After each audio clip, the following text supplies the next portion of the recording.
Voltando então, agora a gente vai para a famosíssima, extraordinária matriz SWOT. Eu lembro que a primeira vez que eu vi SWOT, eu estava numa aula de planejamento estratégico. É uma coisa que na época fazia sucesso ainda, hoje ninguém mais fala. Quando eu comecei o mestrado, a gente tinha aulas de planejamento estratégico, plano de negócio, que é uma coisa que ninguém mais fala hoje, né? O Sebrae falava bastante, não, tem que fazer plano de negócio, que é o planejamento estratégico do pequeno empreendedor. Bicho, o pequeno empreendedor não sabia nem, tipo, como é que ele ia conseguir ganhar dinheiro, né? Aquela baita barulheira, como é que ele ia ter que pagar as contas, contratar gente, aquele monte de coisa na cabeça do cara. E aí o pessoal falava do plano de negócio, o cara tinha que fazer o plano de negócio. Eu lembro que eu fiz o plano de negócio de uma empresa de RFID, deu água total, né? Ainda bem que a gente nem... Foi só um exercício que a gente fez, porque se a gente tivesse investido naquela área de RFID, era em 2006, se não me falha a memória, a gente falava que o RFID, dentro de 5 anos, pelos dados do Departamento de Defesa norte-americano, estaria dominando os supermercados. Então você iria no supermercado e todas as etiquetas de código de barra seriam RFID. Você ia passar assim no supermercado, pli, pli, pli, pli, pli, já passava lá o preço e tal. Tinha uma loja modelo na época, acho que era do Pão de Açúcar, onde tinha todo o RFID. O negócio era muito top, assim, né? Todo mundo comentava bastante e tal. E nós falamos, poxa, daqui 5 anos, seria 2011, no máximo 2012, o RFID vai estar dominando, vamos montar um negócio de RFID. E o que a gente viu foi que está longe de dominar ainda, né? O código de barra domina muita coisa e a gente viu alguns erros daquela ferramenta para o planejamento estratégico, o plano de negócio que a gente tinha feito a respeito disso. Mas uma das coisas que a gente aprendeu muito interessante nisso aí foi a matriz SWOT. E sim, essa matriz sim, eu concordo que é uma baita matriz para poder analisar. Como é que a gente faz a matriz SWOT, né? Para quando a gente levanta as forças, as fraquezas, as oportunidades e o quê? As ameaças que a empresa tem, ou um determinado projeto tem, enfim, algo que você deseja analisar por essas 4 perspectivas. Há várias maneiras de se fazer isso. A que nós mais gostamos é preparar um checklist para poder avaliar a coisa por meio de perguntas. Assim como a gente vê a importância do checklist para o PEST, para você não perder nenhum daqueles pontos que você vai analisar a parte política, econômica, social e tecnológica, a matriz SWOT, a análise SWOT em si, é muito melhor quando a gente consegue ter um checklist de perguntas que vão nos guiar por meio de todos os aspectos que nós devemos analisar. Eu já participei de várias reuniões, de vários planejamentos, a gente usou muito SWOT, né, desde planejamento de gestão de projetos, para colocar um projeto para andar, tal, análise de melhoria de processo, projeto de melhoria, a criação de empresas, alterações de empresas, a choque de gestão em empresa, meta, tal. Mas assim, eu pude perceber que quanto mais você está sólido e embasado em cima de um checklist, melhor fica a sua análise. Quando você faz a análise do SWOT por meio de um brainstorm, eu acho que fica um negócio muito enviesado e muito sujeito às alterações que você está naquele dia, naquela semana, naquele mês. Se naquele mês um funcionário seu ou da sua equipe, por exemplo, pede a conta, você certamente vai colocar lá como uma fraqueza da empresa ou do departamento o turnover, né? Ou seja, a rotatividade de pessoal. E você vai estar desesperado para poder fechar a vaga, vai também colocar como uma fraqueza o tempo necessário para o fechamento de uma vaga de trabalho. Agora, se naquele dia que você está fazendo a análise SWOT, você acabou de contratar, por mais que 1 mês atrás, 2 meses atrás, você também tenha acontecido, você tenha ouvido um pedido de demissão, né? Por mais que isso tenha acontecido.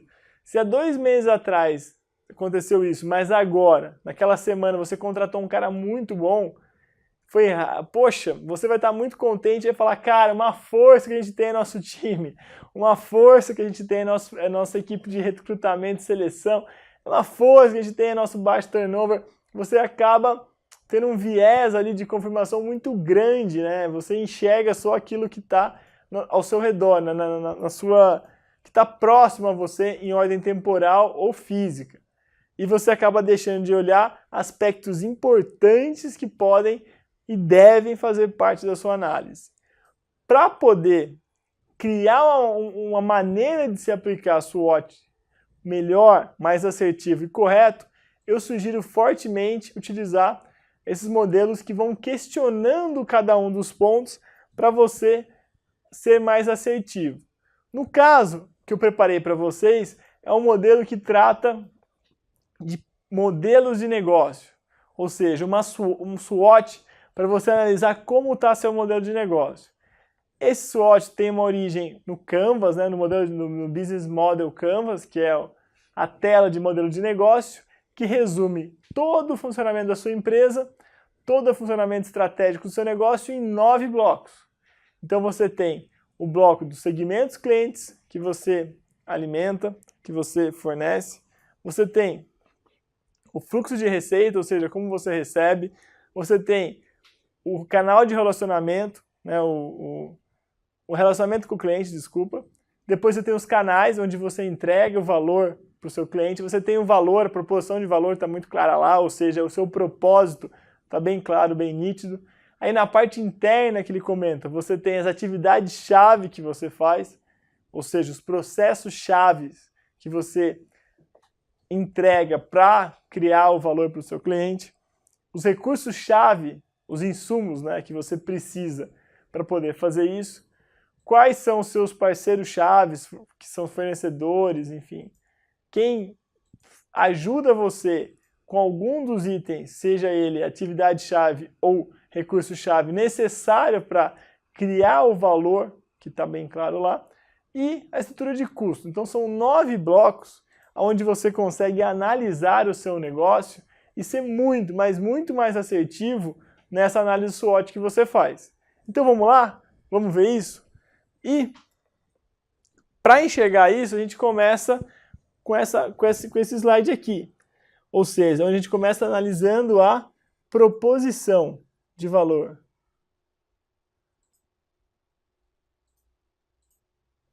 Então, está aqui a proposição de valor.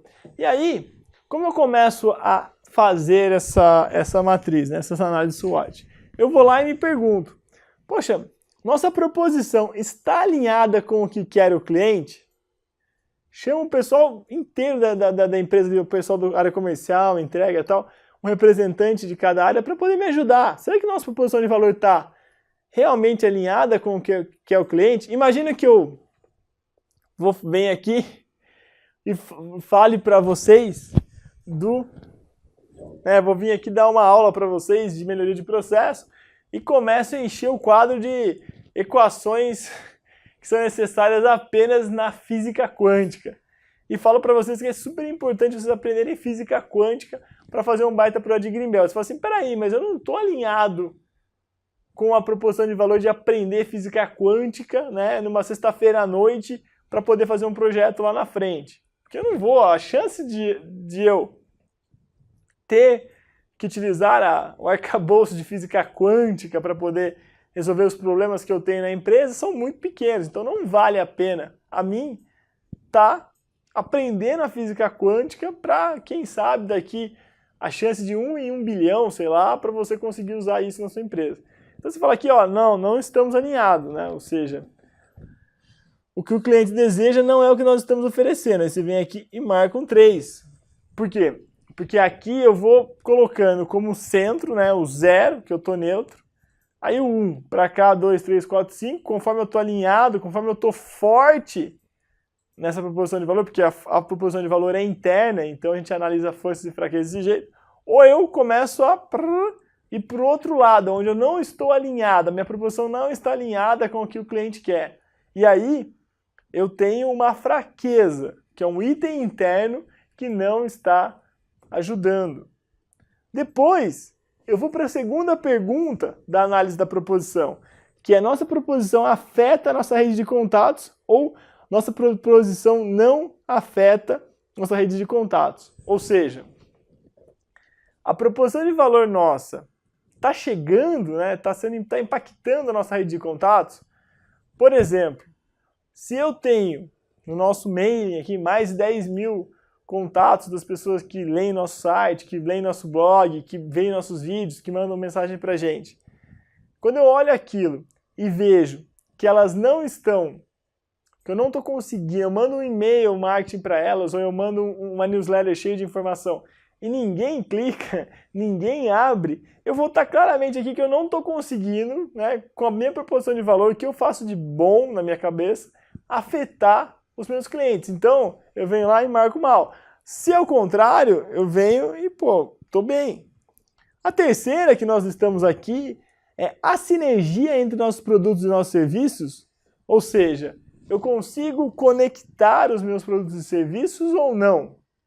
Eu sou aquele restaurante que sou muito bom de comida, mas o serviço é péssimo. Ou um garçom muito bom, um pessoal animado, mas a comida, não dá. Eu vou lá mais para bater papo e tomar uma cerveja do que para poder me alimentar naquele restaurante. Ou seja, como é que está essa conexão? Outro ponto, também importante. Nossos clientes estão satisfeitos? Como é que eu meço isso? Pô, eu preciso de dados para poder analisar isso. Então, pesquisa de satisfação, índice de cancelamento de produto, número de vendas, crescimento das vendas de produtos novos. Enfim, é uma pergunta que me ajuda a balizar, né? É uma série de perguntas que vão me ajudar a balizar, eu me balizar se a proposição de valor, ou seja, o meu propósito, está sendo uma força ou uma fraqueza. Vamos para o próximo. No próximo, eu tenho a análise da receita, do meu fluxo de receita, ou seja, do dinheiro. E aí, a primeira pergunta que a gente começa é: temos boas margens? Ou seja, o dinheiro que nós, o valor que nós entregamos para o cliente, tem margem boa? Se eu entrego um valor percebido de 100 e meu custo é 20, eu tenho uma boa margem. Porque a margem que eu estou agregando de valor àquele produto são os 80. Né? Tenho o custo de 20 para desenvolver aquilo e coloco o meu valor, a minha cara ali, o que entrega, o que é importante para o cliente, com 80. Isso é muito bom. Agora não, eu tenho uma margem péssima.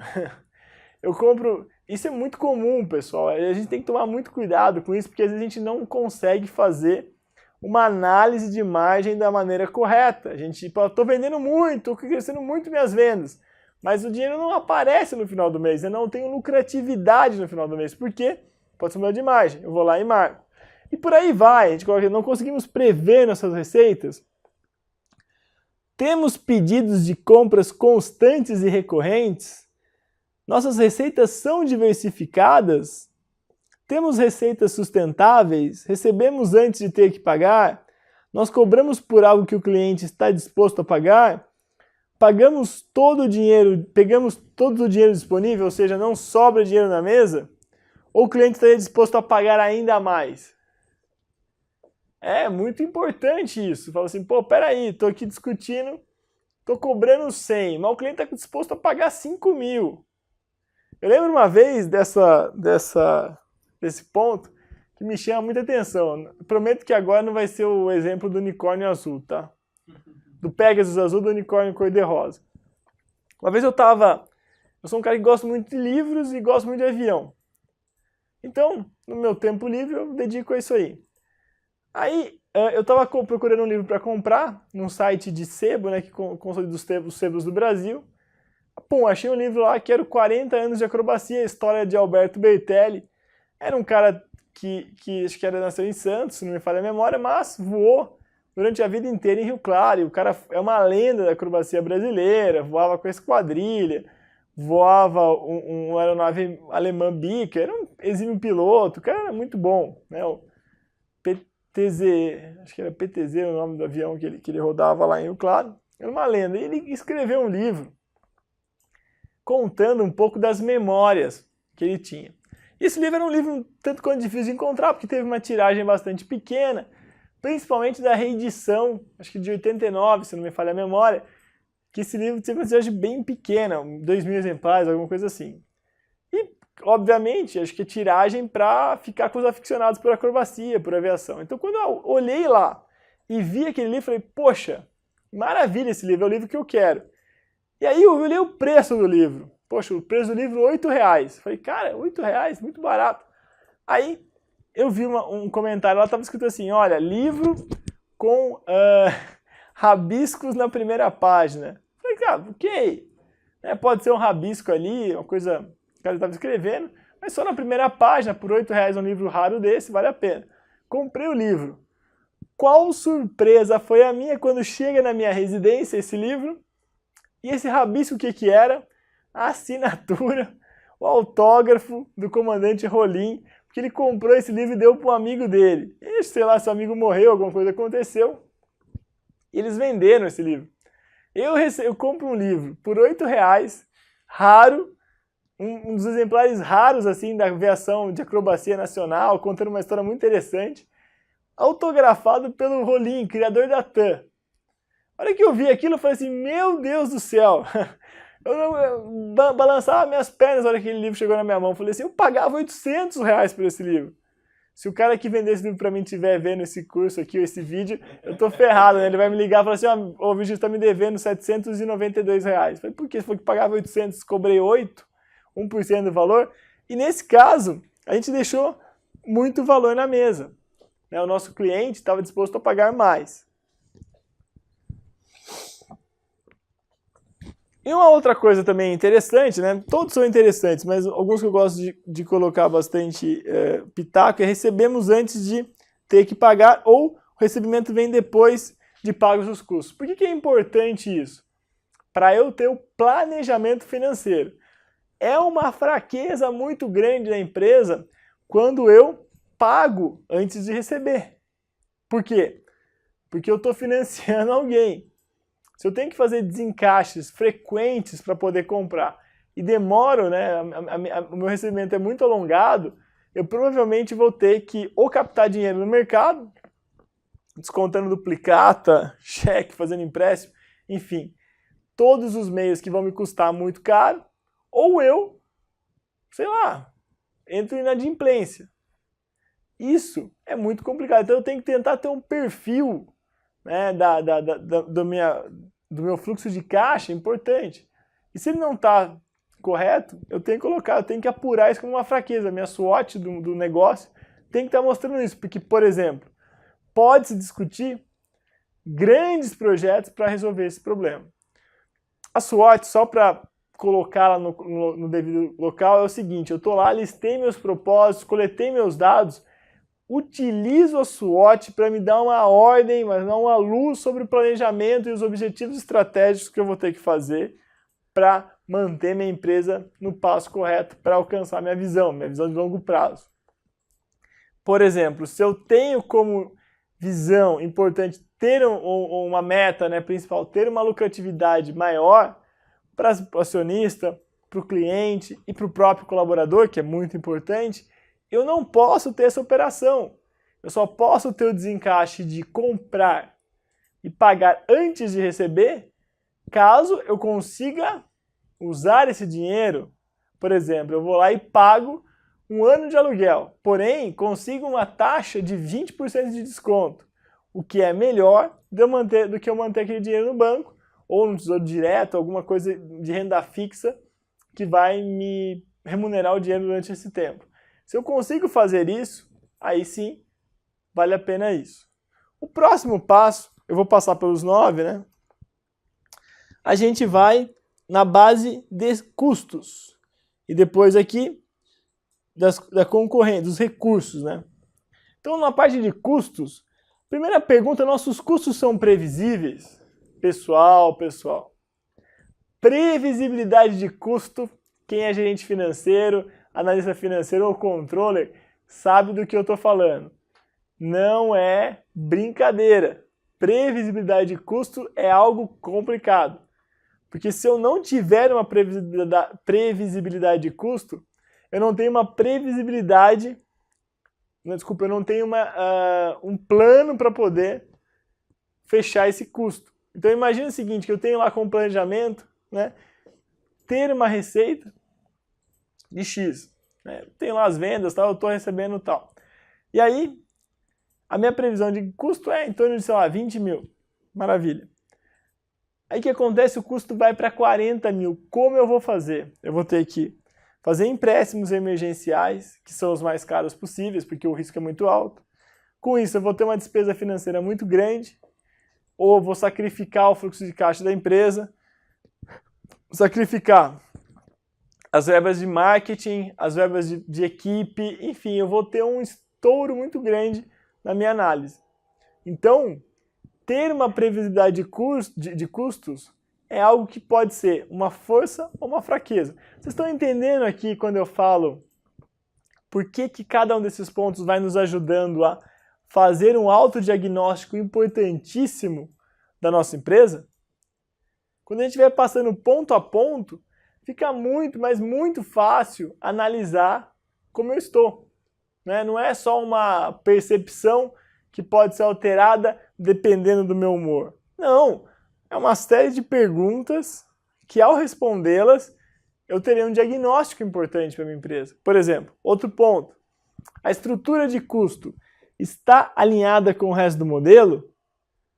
Olha só, uma das coisas que mais ficaram famosas aqui no Brasil foi quando as empresas aéreas começaram a mudar a estrutura de custo dado ao modelo diferente que elas tinham. Então, tinha um modelo que era empresa aérea chique, né? Coisa de gente chique, coisa de gente rica. Né? Você botava lá seu terno para voar de avião, e aí veio uma empresa aérea e falou assim, não, olha, agora é o jargão, perdão pelo inglês, mas fala low cost, low fare, né? Tipo, a tarifa é baixa e o serviço também é mais ou menos. Beleza.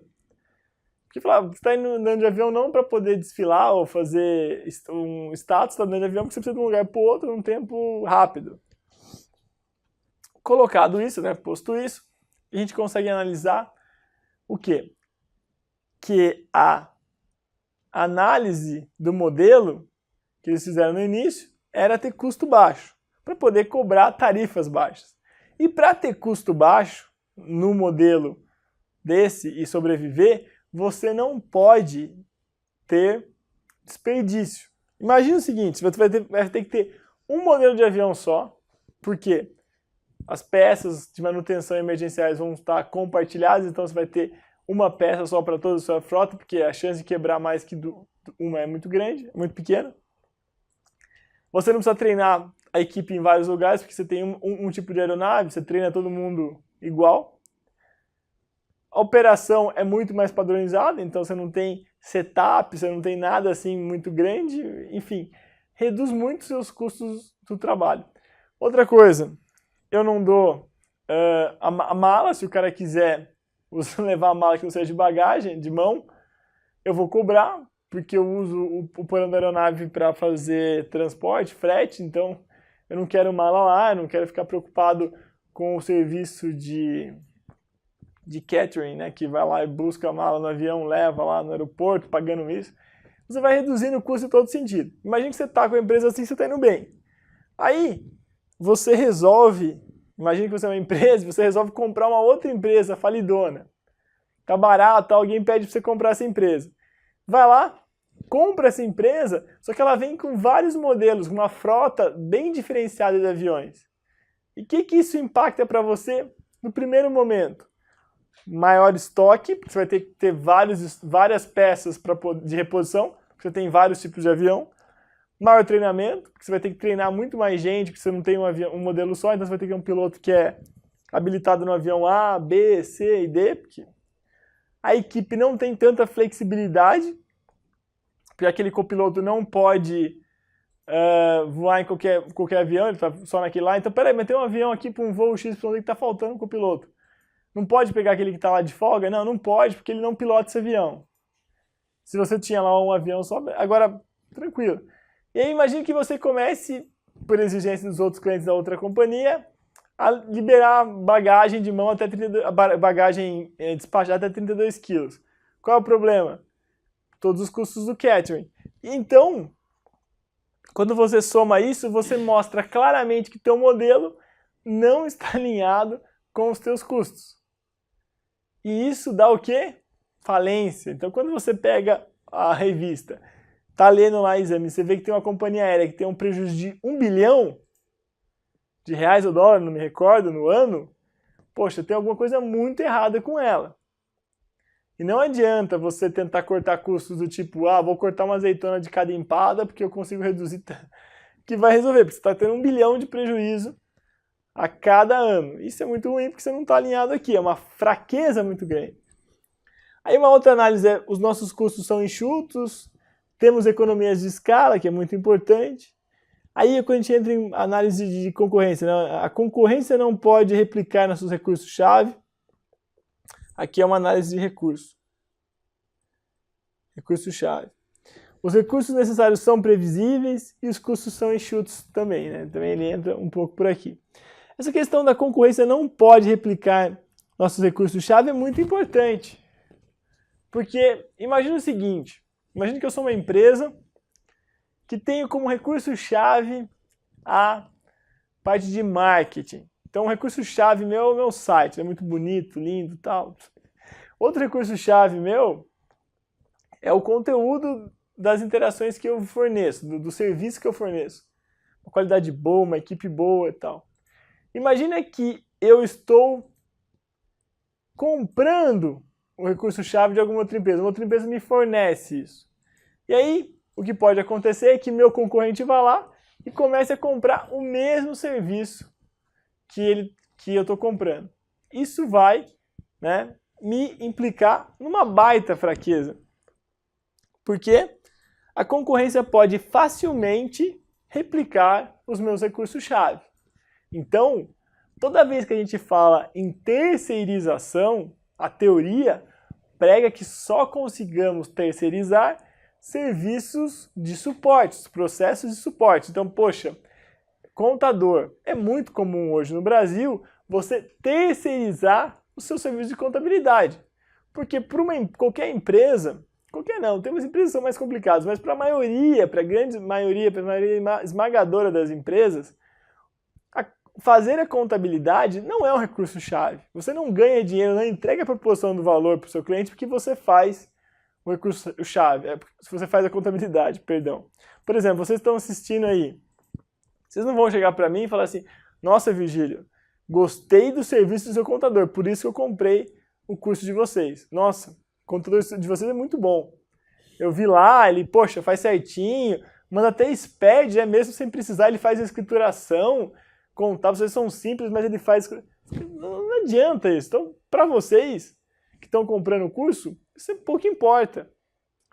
Isso aí não é um recurso-chave. Contador é um recurso commodity, mais tranquilo de ser replicado, então ser copiado, esse tipo de coisa. Agora, imagine o seguinte, que toda a parte de marketing eu estou terceirizando.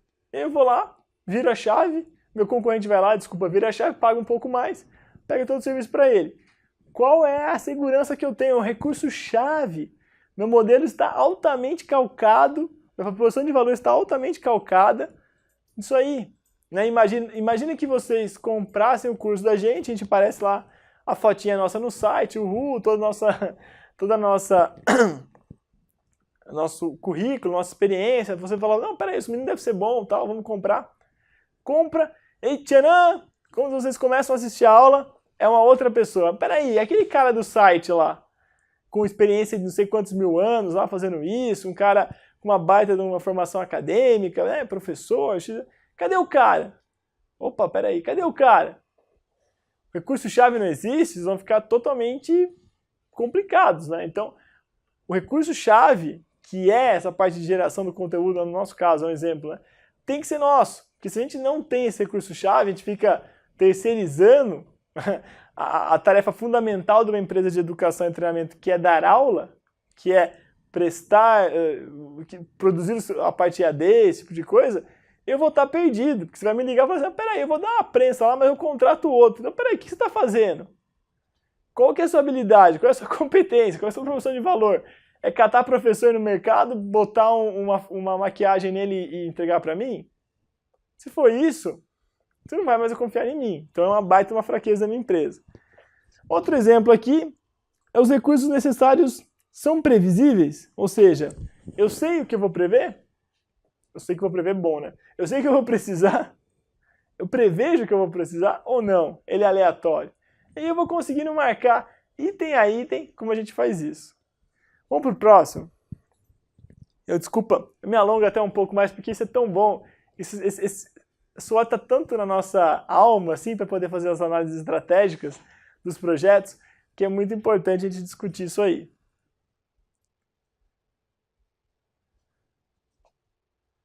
Aí, um outro ponto é sobre as atividades-chave, ou a gente pode chamar também dos processos.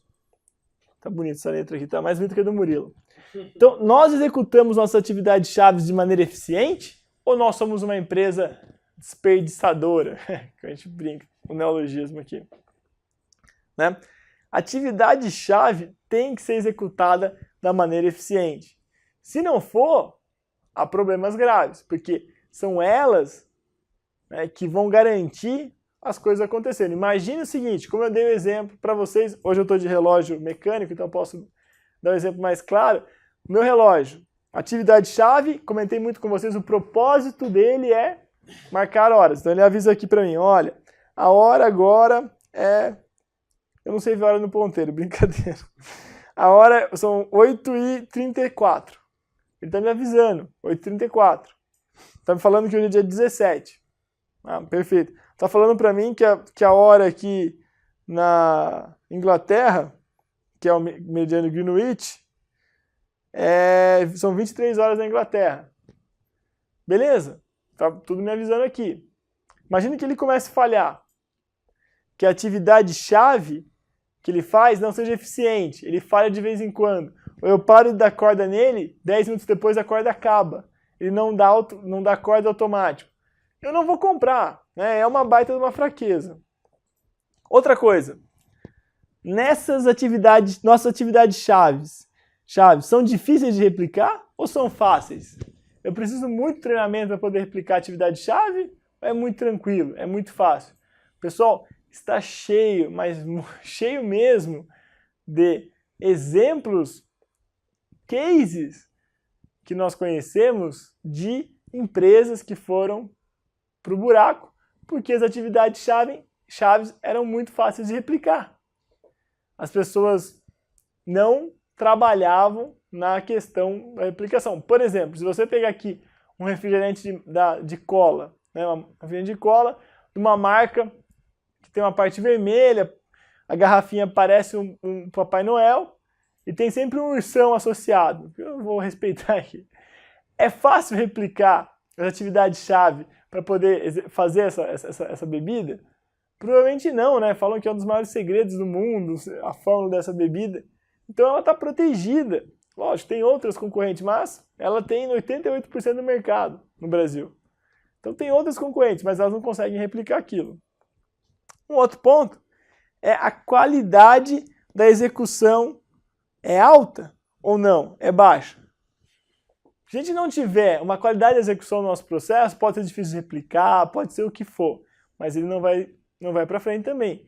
Eu tenho que ter uma alta qualidade de execução. Se eu sou uma empresa que programo, se uma das minhas atividades-chave é a programação de um sistema ou a manutenção desse sistema atualizado e não consigo executar, porque eu tenho problema, tal, esse tipo de coisa, eu vou apanhar.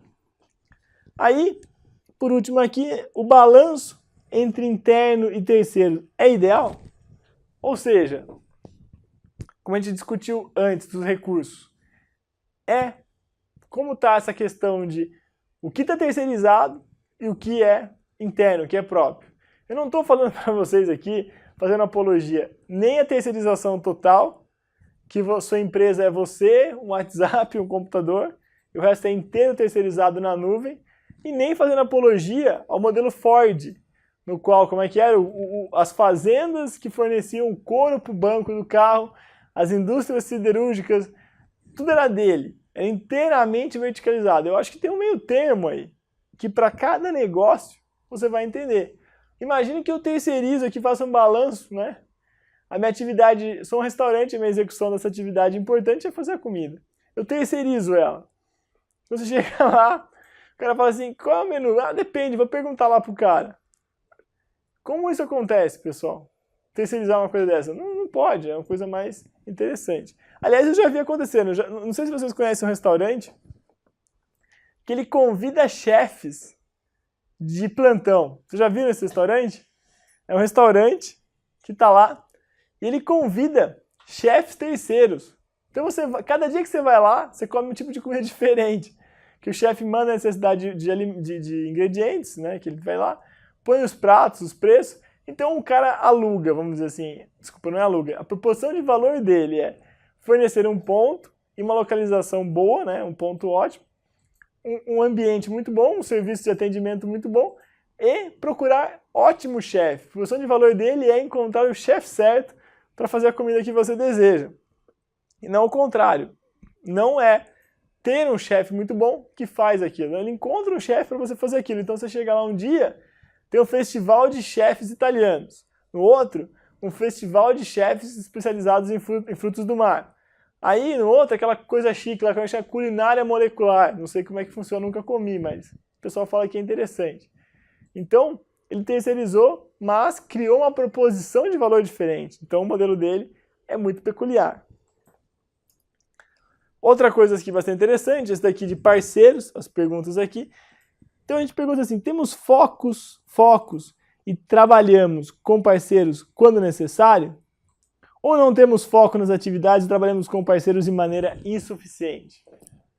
Parceiro é um negócio muito complicado. Eu não vou aqui citar a definição que o nosso conselheiro fez, mas numa das reuniões do conselho que a gente estava participando, de executivos que integram o conselho da empresa, está falando de que a gente ia fazer uma parceria muito interessante, uma parceria muito legal. Aí ele falou assim, ó, eu tenho sérias restrições contra o parceiro.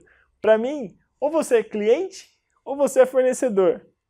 Parceiro é um negócio meio nebuloso. Então, sempre temos que tomar muito cuidado com o que o parceiro, entre aspas, nos fornece. É um cliente, parceiro? É alguém que vai desenvolver em conjunto com a gente, vai fornecer um serviço? É um sócio? O que é o parceiro? Né? Então, essa relação tem que estar muito clara para você acabar não escorregando. E último aqui, né? Nós temos boas relações com o parceiro? Como é que é a parceria nossa? Eu não vou falar aqui a parceria que é sinônimo de boi, né? Tem um boi chamado... Começa com K, e tem, o pessoal fala que a parceria... Um entra com a cara e o outro... Mas não é essa a ideia, né? A parceria tem que ser um negócio bem estruturado. Uma vez eu estava conversando com um amigo advogado e ele me relatou, olha, toda vez que você vai fazer uma parceria de negócios, né? Você tem que ter um protocolo de intenções. Eu falei, pô, mas peraí, doutor, isso aí é muito difícil, protocolo. A gente é engenheiro, a gente quer fazer coisa muito diferente. Tá? Eu falei, não, mas se você não fizer isso, há um alto risco da parceria virar divórcio. Né? Eu falei, não, é verdade, o senhor tem razão. E a gente começou a analisar com mais cuidado essa questão. Tem que estar documentado como a gente vai se relacionar, quais são as informações que eu preciso informar, uma matriz RACI, né? É muito importante na parceria. Quem eu preciso relatar, avisar, ter confirmação, só informar, quem toma a decisão, quem não toma, a respeito do que ou não. É muito importante. Quais são os processos? Então é muito importante ter uma relação saudável. Outro ponto são clientes, onde a gente fala assim, como é que está a nossa taxa de mortalidade de cliente? Está baixo ou está alto? Um dos nossos clientes, né, de consultoria, ele estava tendo um problema grave nisso, ele estava tendo uma alta taxa de cancelamento do nosso produto. Por quê? É uma fraqueza. A gente colocou lá para poder fazer um projeto, isso inclusive virou meta, para nós conseguirmos aumentar a permanência, ou seja, reduzir a taxa de cancelamento.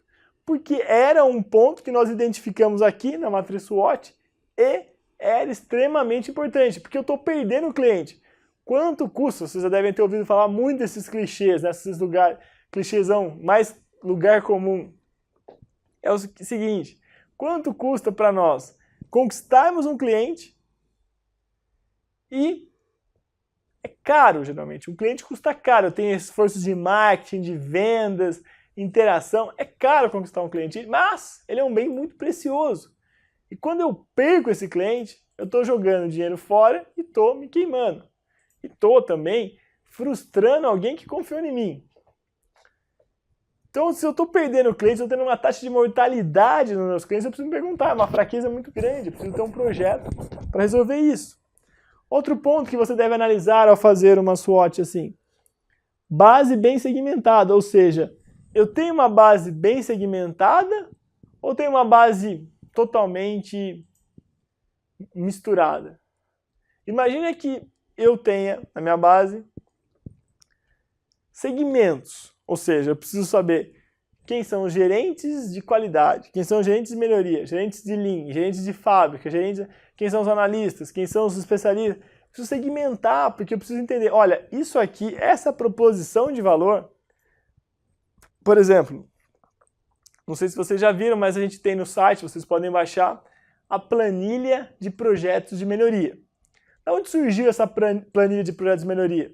Surgiu da necessidade dos nossos clientes, gerentes e coordenadores, de organizar todos os projetos de melhoria dos programas que nós ajudávamos ou dos programas que eles tinham em andamento. Desse modo, quando nós segmentamos, quando nós pensamos na planilha, né, conversamos com o cliente para interagir, ver o que precisava melhorar ou não, nós focamos nesse segmento cliente. Você vai me perguntar, mas peraí, os outros produtos são segmentados? Claro, nós temos que segmentar os produtos. É óbvio que um cara que não está no segmento, por exemplo, um estagiário pode baixar nossa planilha e aplicar. Mas, quando nós a fizemos, pensamos nessa pessoa, coordenador ou no gestor, que tem que comandar projetos de melhoria. Outra pergunta, para poder classificar clientes, né? Estamos sempre adquirindo novos clientes ou não conseguimos adquirir novos clientes? Um erro muito grande que a gente tem, em pequenas empresas principalmente, é o comodismo da aquisição de clientes. Imagina que eu lancei um produto novo, estou patenteado, estou tranquilo. E tenho 80% do mercado, 70% daquele mercado. Tá ótimo, as coisas ficam lá estáveis, não, mas eu não consigo adquirir novos clientes. Se eu não consigo fazer isso, eu preciso vir aqui e falar, peraí, pá, tô mal, não consigo adquirir novos clientes, então eu tenho que ter um projeto de melhoria para poder adquirir novos clientes, porque ficar dependendo de clientes antigos, sem estar crescendo, sem estar adquirindo os novos, é altamente arriscado, porque se tem uma mudança na tecnologia ou um novo entrante muito forte, você corre o risco de desaparecer. Também, aqui, nós analisamos os nossos canais. Nossos canais são eficientes? Ou nossos canais não são eficientes? São efetivos? Entregam a proporção de valor para o nosso segmento de cliente? Ou são um pouco efetivos? Os nossos canais atingem vários clientes ou não? Os clientes conhecem os canais que nós temos? São integrados? Criam economias do escopo? Estão concorrentes com os segmentos de clientes? Estão condizentes, estão coerentes com os segmentos de clientes que nós temos ou não? Lembro de um projeto que fizemos para um banco e nós analisamos, né, exatamente por meio dessa matriz, dessa lista de perguntas, desse checklist, os canais de entrega e ativação de um cartão de crédito. Porque tínhamos um número muito grande de reemissões de cartões, e as reemissões eram caras, custosas ao banco, e também custosas ao cliente, porque este que precisava de um cartão acabava esperando por um tempo muito maior do que era o tempo que ele estava disposto a esperar. E com isso, o que acontecia? Ele deixava de ficar nesse banco e ia para um outro. Ao analisar os canais, descobrimos uma fraqueza interessante, que determinadas regiões do Brasil em estados diferentes e na própria cidade, em bairros diferentes, tínhamos taxas diferentes de entrega. Ou seja, o nosso canal de distribuição da proporção de valor para aquele cliente não estava sendo coerente com todas as bases que nós tínhamos. Em alguns bairros, simplesmente chegavam a apenas 50% dos cartões enviados. Ao analisar isso, nós conseguimos definir um projeto de melhoria e correr para cima disso. Que projeto esse que propôs a mudança, ao invés da entrega do cartão até a pessoa, que a pessoa viesse até a agência para receber o cartão na hora na agência. O que foi bom para o cliente e foi bom para o banco. Então, pessoal, esse projeto só foi possível, essa análise, por meio dessa pergunta, que testou os nossos canais para ver se eles estavam coerentes ou não. Entenderam?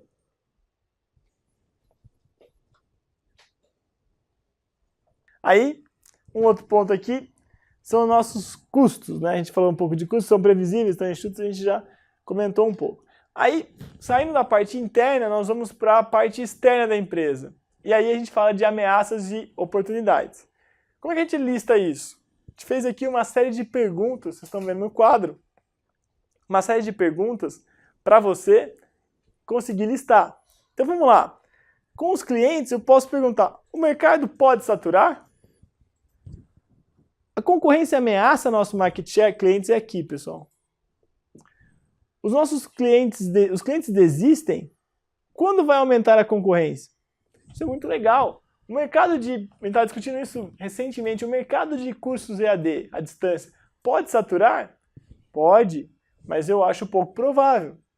Porque estou vendo que a educação está mudando de patamar, né? Está deixando muito mais, a gente chama de, está ficando lean, você está conseguindo comprar aquilo que você precisa no momento que você precisa, você não precisa mais esperar tempos, né? Montar turma, não, você vai lá e preciso disso, quero aquilo. Resolvido. E aqui vai. Existem substitutos, os concorrentes oferecem menor preço ou valor, daí você pode olhar parceiros, podemos perder algum parceiro? Quão dependente somos dos parceiros? E por aí vai, você vai listando uma série de perguntas para levantar as ameaças. E o mesmo vale para a parte boa do olhar externo, que são as oportunidades. Então eu consigo olhar aqui e perguntar, nos custos, por exemplo, onde podemos reduzir custos? Adoro essa palavra. Atuar em outros setores, nós podemos aumentar a segmentação, ou seja, aplicar a estratégia da cauda longa e atender exatamente aquilo que o cliente quer? Sim? Não? E aí, depois dessa série de perguntas, a gente entra nessa análise, né? Dos pontos saídos da matriz SWOT, a gente consegue levantar ótimas oportunidades para realizar projetos de melhoria. Por exemplo, se podemos reduzir os custos, este objetivo deverá ser desdobrado por meio de um projeto de melhoria. É muito bom, ajuda muito. E agora, como a gente fez lá com o PEST, vou pedir que no intervalo, né, vamos dar aqui 30 minutos de intervalo, que vocês consigam fazer uma análise SWOT do que? Agora eu vou falar da carreira de vocês. Como é que vocês conseguem aplicar na empresa que vocês estão, um pouco, ou no setor que você está, uma análise SWOT. Pega uma pergunta ou outra, não precisa passar todos, mas faz assim. Vamos fazer uma coisa mais legal. Pegue ameaças e oportunidades. E tente responder as perguntas que estão ali para tentar levantar essas duas características. Ameaça, o que pode ser ameaça, o que pode ser oportunidade? Vou pedir que vocês gastem aí os 30 minutos, porque daí dá para fazer um intervalo e responder essas perguntas e a gente discute um pouco depois.